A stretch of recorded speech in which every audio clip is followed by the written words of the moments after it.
Okay guys, तो यहाँ पर 5 का 70 हम लोग करेंगे और चैप्टर 5 स्टार्ट कर रहे हैं।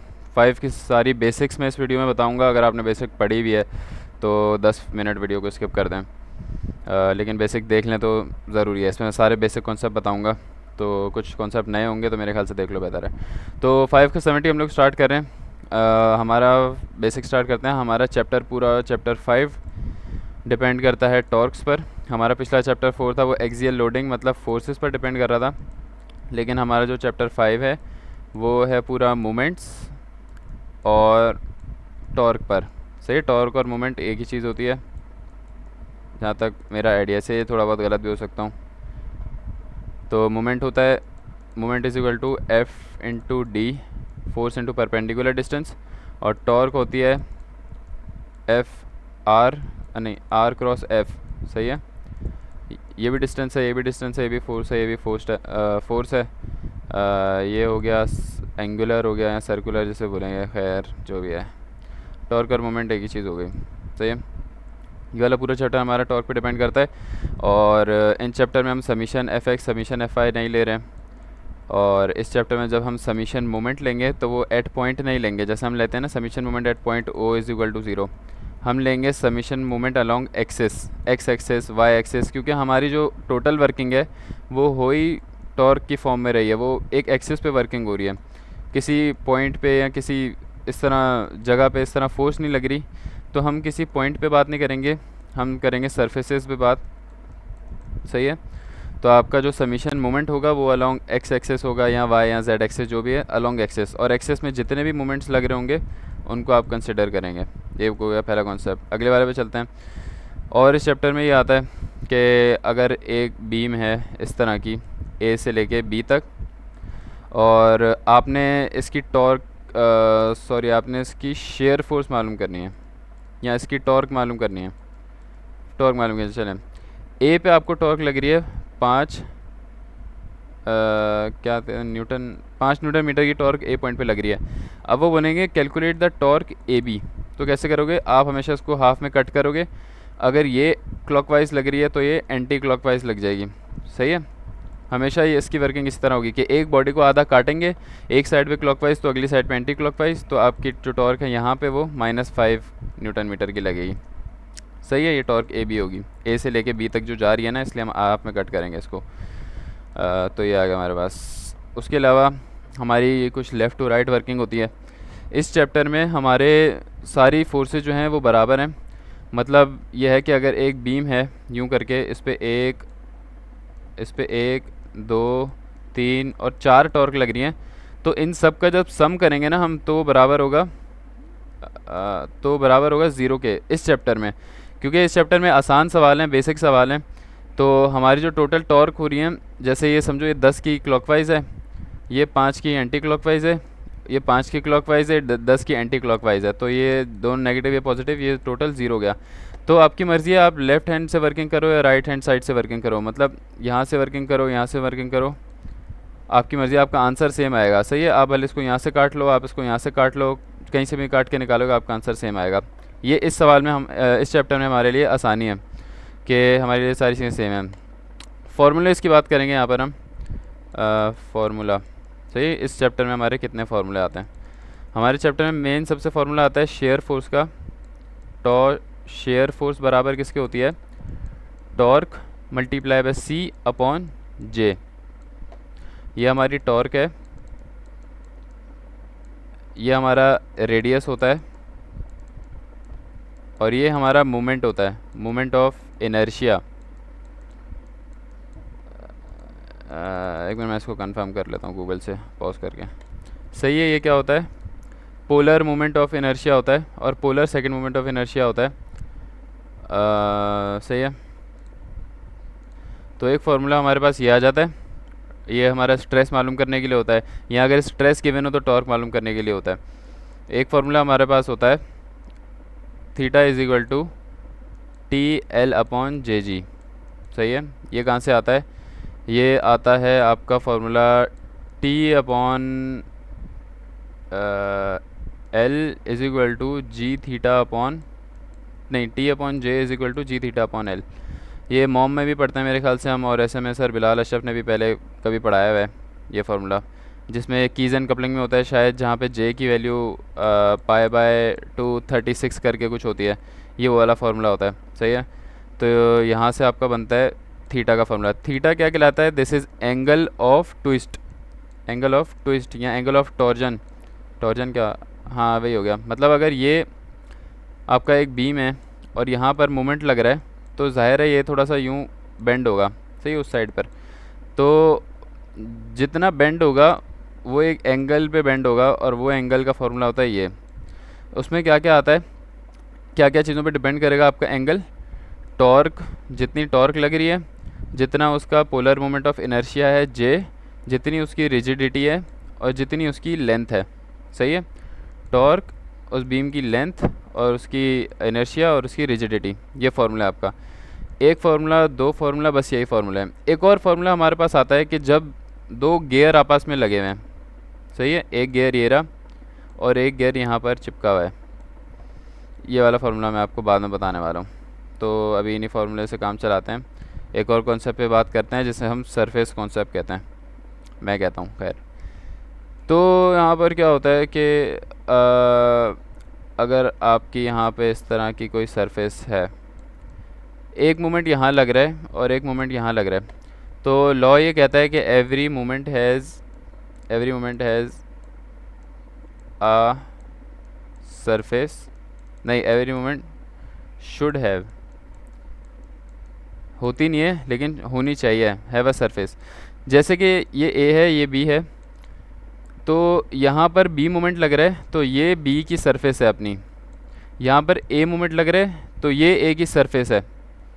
और अगर ऐसा हो जाए किसी सवाल में कि यहाँ पर अगर बी मोमेंट लग रहा है और ये इस तरह जुड़ा हुआ है, और एक मोमेंट यहाँ लग रहा है और एक मोमेंट यहाँ लग रहा है, तीन मोमेंट लग गए, ये वाला पॉइंट ए है, ये बी है, ये सी है, ये डी है, तो आप देखोगे कि बी पॉइंट पे मोमेंट लग रहा है तो ये तो बी की सरफेस है, और सी पॉइंट पे मोमेंट लग रहा है तो ये सी की सरफेस है, लेकिन डी की सरफेस बची ही नहीं।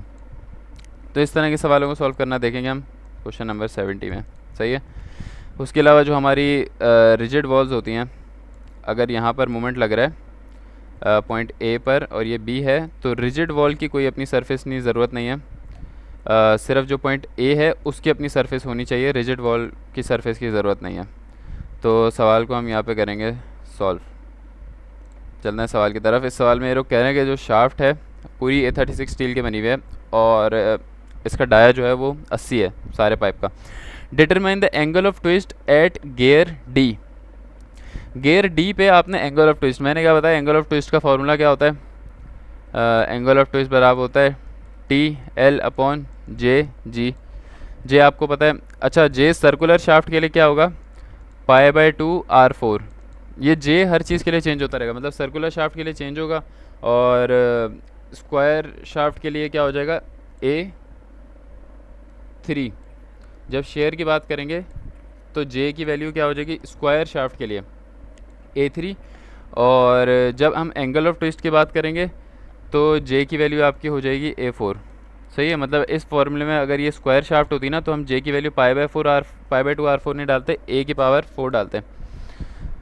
तो हम यहाँ पे स्टार्ट करते हैं। इन लोगों ने क्या पूछा? Determine the angle of twist at gear D. अच्छा, मैंने बोला कि यार ये फार्मूला है, आप किसी में भी डाल दो, कि यहाँ पे TAD डाल दिया, LAD डाल दिया और चलो सॉल्व हो गया। लेकिन ऐसा नहीं होगा, क्योंकि यहाँ पर अगर लग रहा है ना मोमेंट, तो यहाँ पर भी एक मोमेंट लग रहा है और ये यहाँ पे भी कुछ फोर्स लगेगी, इसकी वजह से पूरा डिस्टर्ब हो जाएगा। इसलिए हमें पहले पूरा एक्सटर्नल सॉल्व करना पड़ेगा और फिर इसको सॉल्व करना पड़ेगा। तो थोड़ी सी लंबी कर रहा हूँ लेकिन समझ आ जाएगी आप लोगों को थोड़ी देर में। अभी नहीं समझ आएगा, थोड़ी देर में समझ आ जाएगा सब कुछ क्या बोल रहा हूँ मैं। तो यहाँ से अब स्टार्ट करते हैं। हमें इस सवाल में निकालना है एट डी पे। ये देखो,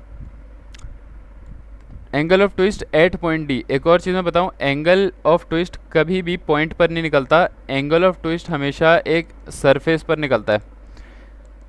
ये आपने याद रखना है, क्योंकि एंगल ऑफ ट्विस्ट का फॉर्मूला क्या होता है? एंगल ऑफ ट्विस्ट बराबर होता है TL/JG। किसी भी पॉइंट के ऊपर लेंथ ज़ीरो होती है, जिसकी वजह से एंगल ऑफ ट्विस्ट भी ज़ीरो होगा। तो एंगल ऑफ ट्विस्ट हमेशा लेंथ पे लिया जाता है। मैं यहाँ पे लिख के भी बता देता हूँ।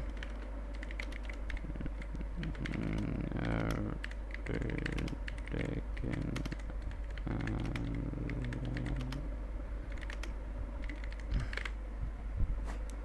देखना भाई, angle of twist taken over length, सही है, specifically the length of the shaft. तो एंगल ऑफ ट्विस्ट आप हमेशा एक लेंथ पर लोगे। अब मसला ये, उन लोगों ने लेंथ भी नहीं मांगी, उन लोगों ने पॉइंट डी पर मांगी कि भाई डी क्या, आप एंगल ऑफ ट्विस्ट हमें बताओ क्या है, ये मसला है। और पॉइंट का तो फार्मूला होता ही नहीं है क्योंकि लेंथ ज़ीरो हो जाएगी। तो हम इसको क्या करेंगे, हम पॉइंट को ब्रेक करके और लेंथ के बीच में निकाल लेंगे। जैसे कि ये रहा, सही है, five D equal to five C plus five D to C. ये कैसे बनता है, हमें पता है कि अगर एक जैसे ट्राइंगल है, ये पॉइंट ए है, ये पॉइंट बी है, वर्टेक्स दिए होते हैं ना एक्स वाई जेड, और अगर हमने लेंथ ए बी निकालनी होती है, ए बी किसके बराबर होती है, बी माइनस ए के।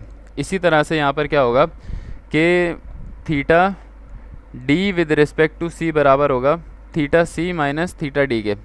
इस तरह हम सॉल्व करेंगे। ये पॉइंट पर है, ये भी पॉइंट पर है, और ये आपका नॉर्मल थीटा है जिसकी वैल्यू होती है T D C L A C upon J G, सही है। जबकि यहाँ पे नहीं, यहाँ पे टी डी सी वगैरह नहीं लगा होगा, यहाँ theta C minus theta D. अब आपने ये सारे कंपोनेंट निकालने हैं, ये निकालने के लिए हम सवाल सॉल्व करेंगे। सबसे पहले हम मालूम करेंगे ये आपको क्लियर हो जाना चाहिए, मैंने क्या बताया ये वापस समझ लो कि हमें क्या करना है, हमें पॉइंट पे मालूम करने के लिए बोला है, और पॉइंट के लिए फार्मूला कोई होता ही नहीं है। तो हमने क्या किया, हमने लिया theta D with respect to C, क्या बना, theta C minus theta D. यहाँ इसको मान लेके जाएंगे, इसको यहाँ लेके जाएंगे, थीटा डी की वैल्यू ये आ जाएगी, सही है। ये रहा हमारा थीटा डी निकालना है, और ये है थीटा सी। तो हम थीटा सी में से ये रास्ते वाला एंगल ऑफ ट्विस्ट मालूम करेंगे तो इस पॉइंट का आ जाएगा। तो अब हम इस सवाल को सॉल्व करें। कभी भी चैप्टर 5 में जो सवाल दिए हुए हैं इनके कुछ रूल्स हैं। पहला रूल्स है कि फाइंड एक्सटर्नल फोर्सेस, जितनी भी एक्सटर्नल मोमेंट्स लग रहे हैं या फिर अननोन मोमेंट हैं, पहले हम उनको फाइंड करेंगे, पहला स्टेप। दूसरा स्टेप हमारा होता है कि फाइंड इंटरनल फोर्सेस या internal torques, find internal torques. अब जब आप इंटरनल टॉर्क मालूम कर लें, मतलब इंटरनल टॉर्क किसे कहते हैं कि एक जो बीम जा रही है उसको काटने के बाद जो उसके अंदर से टॉर्क आ रही है, वो इंटरनल टॉर्क मालूम करने के बाद नाउ पुट फार्मूलाज, बस फिर आप फार्मूला पुट करेंगे तो फाई भी आ जाएगा, शेयर भी आ जाएगा, टॉर्क, हर चीज़ आ जाएगी आपके पास। तो सबसे पहले हम यहाँ देखें सवाल में कि कोई एक्सटर्नल फोर्स तो नहीं गिवन यहाँ पे इस सवाल में। एक मिनट पीछे अटक गया मेरा,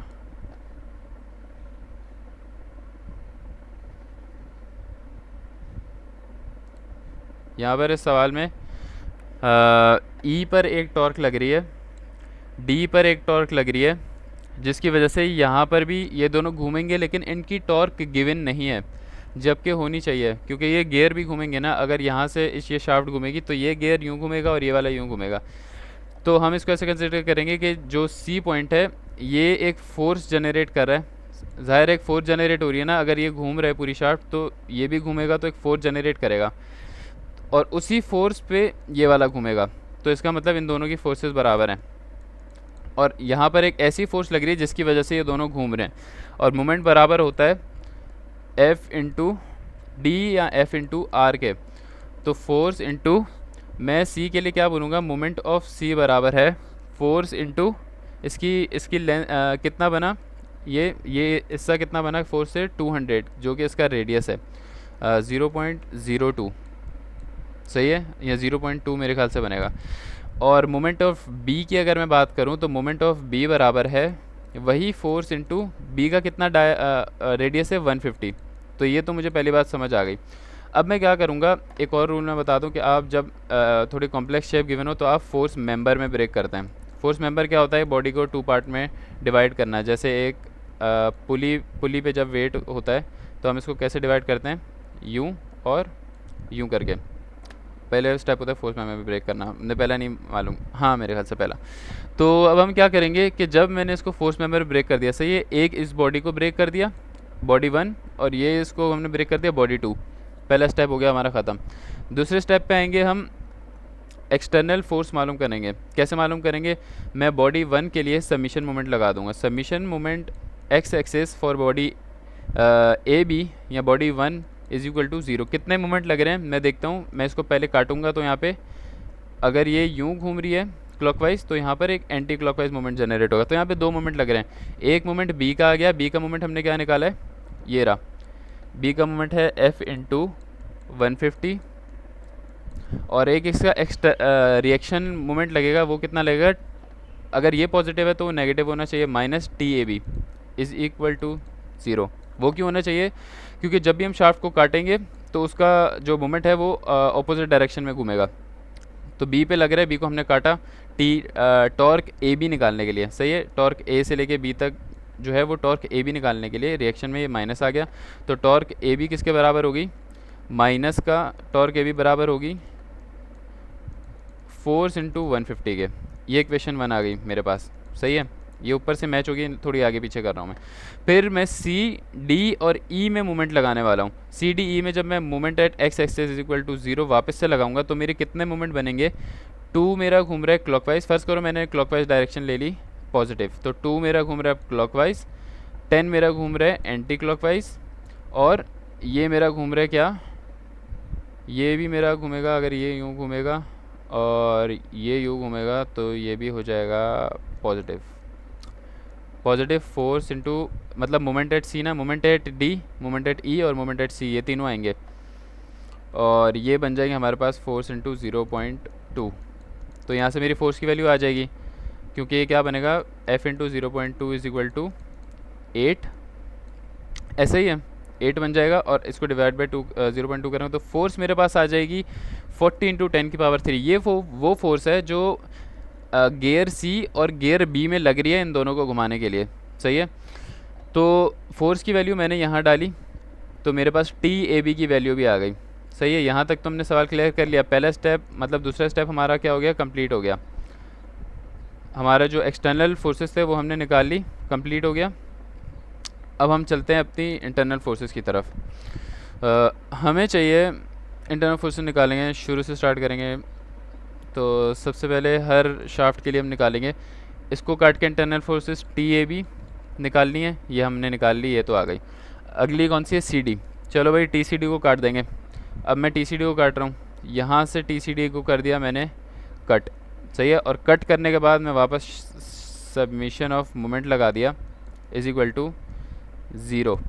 तो मैं यहाँ से स्टार्ट करूँगा, कितना लग रहा है मोमेंट, अगर मैं 2 को क्लॉकवाइज लिया 2, ये एंटी क्लॉकवाइज हो गया -10 और ये उसके रिएक्शन में पॉजिटिव का टी सी डी, सही है। ये आपको समझ आ रहा है क्या हो रहा है, क्योंकि आप एक पॉइंट से वर्क स्टार्ट करोगे, या तो आप उस पॉइंट से स्टार्ट करो या आप इस पॉइंट से स्टार्ट करो, सही है। तो अगर मैं इसको यहाँ से काटता हूँ सी डी को, तो मेरी यहाँ पर अगर ये एंटी क्लॉकवाइज हो रही है तो यहाँ पर एक टॉर्क जनरेट होगी जिसका नाम है T C D clockwise direction में, और मैं जो मोमेंट सम करता हुआ जाऊँगा वो इस पॉइंट से सम करता हुआ जाऊँगा, ठीक है। कितने हो गए मेरा 2 - 10 और टी सी डी मेरा कितना आ गया, 8 आ गया, ये आ गया टी सी डी। यहाँ तक हम लोग पहुँच गए, सही है। अब हमने क्या निकालना है, अब हमने निकालना है एंगल ऑफ ट्विस्ट। अब मैं नया एक और कॉन्सेप्ट बताने लगा हूँ, क्या कॉन्सेप्ट है, जब भी दो गियर आपस में एक दूसरे के साथ जुड़े हुए हैं, ऐसे नहीं बिल्कुल एक दूसरे के साथ, मतलब जैसे सी और डी है ऐसा नहीं, जैसे सी और बी हैं, जब भी दो गियर आपस में एक दूसरे के साथ जुड़े हुए हों तो जाहिर है वो साथ साथ ही चलेंगे, जितना ये चलेगा उतना ही वो चलेगा। तो जितनी वेलोसिटी सी की है उतनी ही वेलोसिटी होगी बी की, सही है, गियर बी की। और v इज इक्वल टू होता है R omega is equal to R omega, दोनों के रेडियस अलग हैं। हमने पहले पढ़ा था ओमेगा बराबर होता है थीटा अपॉन 2 पाई के, या थीटा अपॉन टी, इस तरह ही होता है। तो R theta by 2 pi is equal to R theta by 2 pi, 2 pi से कैंसिल। तो ये हमारे पास एक इक्वेशन है। हम कब बोलेंगे कि जब भी दो गियर आपस में एक दूसरे के साथ साइमल्टेनियसली चल रहे हैं, साइमल्टेनियसली जुड़े हुए हैं, तो उन दोनों पे हम एक फार्मूला अप्लाई कर सकते हैं, R1 थीटा 1 बराबर है R2 थीटा 2 के। ये क्लियर हो गया। तो हम B और C में ये फार्मूला लगा देंगे, RB theta B is equal to RC theta C, सही है। RC पता है, RB पता है, 200 और 150। हमें सिर्फ क्या निकालना है, थीटा C निकालेंगे हम इसमें। और अब थीटा B पहले हम देख लें, थीटा B कितना है। मैं यहाँ पे थीटा B को खोल दूंगा, आर बी थीटा बी क्या होता है, T A B L A B अभी हमने फॉर्मूला पढ़ा है ना इसका, upon J G is equal to R C theta C. T A B निकाल लिया, एल ए बी 0.6 है। अच्छा एक और चीज़ है, एक शाफ्ट को काटने के बाद जब हम फॉर्मूला लगाएंगे ना एंगल ऑफ ट्विस्ट का, टी एल अपॉन जे जी का, तो इसमें जो लेंथ है वो पूरी कंसिडर होगी, आधी कंसिडर नहीं होगी। सही है, अगर इसकी लेंथ 10 है तो टी एल में हम जो लेंथ है वो 10 लेंगे। सही है, तो यहाँ पे 0.6 रख देंगे। जे आपके पास क्या है सर्कुलर शाफ्ट के लिए, π/2 R4, और जी की वैल्यू गिवन होगी सवाल में, या टेबल से आ जाएगी, 36 के रिजिडिटी है। रेडियस पता है, थीटा सी आ जाएगा हमारे पास, ये आ गया, थीटा सी आ गया, ऐसा ही है। इन लोगों ने सवाल में क्या किया है, इन लोगों ने पहले ही थीटा बी निकाल के रखा हुआ है और फिर बाद में थीटा बी की वैल्यू यहाँ पर डाल दिया। मैंने क्या किया, मैंने पहले फॉर्मूला बनाया और फिर थीटा बी को खोला। अब आप बोलोगे थीटा सी को क्यों नहीं खोला? भाई अब हम बात करेंगे सरफेसेस की, ये सबसे इंपॉर्टेंट कॉन्सेप्ट है इस पूरे चैप्टर का। सरफेसेस की बात करेंगे कि हर मोमेंट के पास अपना सरफेस होना चाहिए। अगर मैं बोलूँ कि यहाँ पर ई मोमेंट है तो ई मोमेंट की सरफेस कौन सी है, ये। हर मोमेंट की अपनी एक सरफेस होगी, उसकी एक सरफेस कोई और नहीं ले सकता। मोमेंट डी के पास अपनी सरफेस ये रही, और मोमेंट सी के पास कोई सरफेस है ही नहीं। ये वाली जो सरफेस है ये ली हुई है मोमेंट बी ने। तो मोमेंट सी एक ऐसा एक्सेप्शनल केस है जहाँ पे जब आप theta C R C is equal to theta B R B लगाओगे तो इसको आप एक्सपेंड नहीं कर सकते। सही है, मतलब इस फॉर्मूले को आप खोल नहीं सकते, टी एल अपॉन जे जी नहीं लगा सकते, क्योंकि आपकी लेंथ ज़ीरो हो जाएगी, इसके पास कोई सरफेस ही नहीं है। सही है, क्योंकि तो ये theta C is at a point. ये आपको समझ आ गया? ये आगे हम कुछ सवाल करेंगे तो आपको समझ आएगा, जहाँ पर आप क्या करते हो, जहाँ पर आप ये लिख रहे हो कि थीटा सी आर सी बराबर है थीटा बी आर बी के, और फिर आप इसको ऐसे कर रहे हो, T C L C upon J G R C is equal to T B L B upon J G R B, इस तरह कर रहे हो। तो ये आप इसमें कंफ्यूज हो जाओ कि यार यहाँ तो हमने इसको खोल दिया फॉर्मूले को, लेकिन क्वेश्चन नंबर 70 में हमने यहाँ पे क्यों नहीं खोला इसको? तो इसकी वजह ये है कि यहाँ पर पॉइंट गेयर सी के पास अपनी कोई सरफेस नहीं है। अब आप बोलोगे ये वाली क्यों नहीं ली? भाई चलो देख लेते हैं। फ़र्ज़ करो कि ये हमारा गेयर सी की सरफेस ये वाली है, मैंने बीच में से स्टार्ट कर दिया। आपने बीच में से स्टार्ट नहीं करना, आपने हमेशा कोने में से स्टार्ट करना है। फ़र्ज़ करो कि मैंने थीटा सी की ये वाली ले ली सरफेस, तो थीटा डी की कौन सी रहेगी सरफेस? थीटा डी की ये वाली हो गई। तो यहाँ पर ई के लिए कोई सरफेस बची नहीं है, तो ये क्वेश्चन इनवैलिड हो जाएगा। सही है, तो आप यहाँ से स्टार्ट करोगे कि भाई पहले ई सरफेस लेगा, फिर डी सरफेस लेगा, फिर सी के लिए तो कोई जगह बची नहीं है यहाँ पे कहीं भी सरफेस नहीं है इसके, और फिर बी के पास ये सरफेस है, तो हम बोलेंगे कि भाई सी के पास कोई सरफेस नहीं है। सही है, आप बीच में से नहीं लोगे। अगर मैं उस साइड से भी स्टार्ट करता हूँ तो मैं यहाँ देखता हूँ कि ये वाली सरफेस इसने ली हुई है, और ये वाली सरफेस अगर ये ले ले और ये ले ले, तो ये इसके लिए कोई सरफेस बचेगी नहीं, ये इनवैलिड हो जाएगा सवाल। सही है, तो यहाँ पर ये कॉन्सेप्ट है सबसे इंपॉर्टेंट है, ये आपको समझ आ गया तो तकरीबन अगले सारे सवाल समझ आ जाएंगे। तो यहाँ पर चलते हैं आगे। ये हमने थीटा बी हमने निकाल लिया, कैसे? उसको काट के ये रहा थीटा बी, यहाँ से हमने काटा, टी ए बी आया। टी ए बी हमें पता है क्या है, काटने की ज़रूरत नहीं बल्कि पहले से आ गया। तो यहाँ पे वैल्यूज़ रख दी, यहाँ पर वैल्यू रख दी, थीटा सी आ गया। और अब हम निकालेंगे थीटा डी, ये वो वाला डी नहीं है जो हमने निकालना है पॉइंट पे, थीटा डी एट सरफेस। इसको हमने डिनोट किए सिर्फ थीटा डी टू सी, ताकि चीज़ें क्लियर रहें। सही है, वरना अगर हम सरफेस पे भी लेते हैं तो हम सिर्फ थीटा डी लिखते हैं, लेकिन सिर्फ क्लियर करने के लिए हमने यहाँ पे क्या लिया, थीटा डी टू सी। ये कौन सा थीटा है? जो थीटा बनेगा डी से लेके सी तक, यहाँ से कट जाएगा, और थीटा डी टू सी क्या आएगा? थीटा डी टू सी बराबर होगा T D C L D C upon J G. सही है, T D C L C D upon J G. T पता है, ये भी पता है, ये भी पता है, सब पता है। टी डी टू सी आ गया, हमने टी डी टू सी की वैल्यू डाली और टी सी की वैल्यू डाली। यहाँ पे हमारे पास थीटा डी टू सी और थीटा सी की वैल्यू डाली, यहाँ पे थीटा डी आ गया। आसान है क्वेश्चन, यहाँ पे थोड़ी सी इन लोगों ने डायरेक्ट चीज़ें की हुई हैं, और यहाँ पे कुछ बस इसके कॉन्सेप्ट हैं। तो सवाल ख़त्म हो गया, आप लोग बस जा सकते हैं। किसी ने अगर एक्स्ट्रा कॉन्सेप्ट पढ़ना है तो मैं एक बार रिवाइज कॉन्सेप्ट बता रहा हूँ। सही है, हमारे रिवाइज कॉन्सेप्ट ये है कि हमने क्या करना है, एक पॉइंट से अगर दो पॉइंट के बीच में डिस्टेंस मालूम करना हो, और अगर ये आपको पॉइंट एक्स वाई जेड की फॉर्म में गिवन हो, तो आप डिस्टेंस कैसे निकालते हो? ए बी बराबर होता है बी माइनस ए के। सही है, ऐसे इसी तरह हमने theta D with respect to C कैसे निकाला? Theta C minus theta D करके, और थीटा आप पॉइंट पे ले ही नहीं सकते, मतलब लेते ही नहीं हो, ज़ीरो नहीं होगा, क्योंकि वरना वरना तो ये भी ज़ीरो आता ना, वो वाला गलत था। खैर वैसे ही समझ लो, समझने के लिए अच्छा कॉन्सेप्ट है कि पॉइंट पे ज़ीरो होगा, पॉइंट पे आप ले नहीं सकते, सरफेस पे लेना पड़ेगा। और सवाल में इन लोगों ने मांगा हुआ है कि पॉइंट पे लेके दो हमें, तो आप क्या करोगे, आप ये लगा दोगे, सही है, पॉइंट पे लेने के लिए, क्योंकि पॉइंट का हमारे पास कोई फार्मूला नहीं होता। उसके बाद आप क्या करोगे, सब पहले एक्सटर्नल फोर्स मालूम करोगे जो गियर पे लग रही है, सही है। अगर यहाँ वाली फोर्स यूँ लग रही है, सही है, तो इस गियर पे फ्रिक्शन जनरेट होगा। इसका मतलब एक और ये भी कॉन्सेप्ट है कि अगर सी गियर पे फोर्स पॉजिटिव है तो बी गियर पे फोर्स नेगेटिव होनी चाहिए, सही है, क्योंकि अगर ये इसको यूँ घुमा रहा है तो ये यूँ घूम रहा है ना, अगर ये क्लॉकवाइज घूमेगा तो एंटी क्लॉकवाइज घूमेगा, ऐसा ही है। इसकी वजह से ये पॉजिटिव नेगेटिव हो गई। कभी भी एक यहाँ पे अगर मोमेंट लग रहा है क्लॉकवाइज, इसको जब भी काटोगे तो इसका रिएक्शन घूमेगा एंटी क्लॉकवाइज। और लेंथ फार्मूले में पूरी कंसिडर करनी है आपने।